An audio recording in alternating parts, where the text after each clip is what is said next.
You're watching Fraser Focus, local faces and local places. With over 500,000 people in the Surrey area alone, there are so many talented people. We're going to head into City Centre Library for Author's Corner.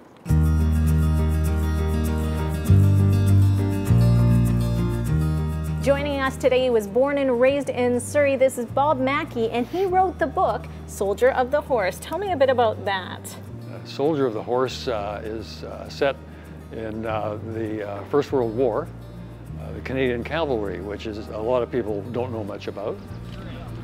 The reason I got onto the story is because my dad was there. He was involved in what was then quite a famous cavalry charge. Mounted Canadians with swords. On March 30th, 1918, so basically 100 years ago, the Canadian Cavalry Brigade was involved in a very fierce battle at a place that the French called Mourou, but which the troopers called Moray. And the culmination for my dad, and in many ways for the regiment, was when his squadron swept around the corner of the wood and charged a line of machine guns and rifles on horseback.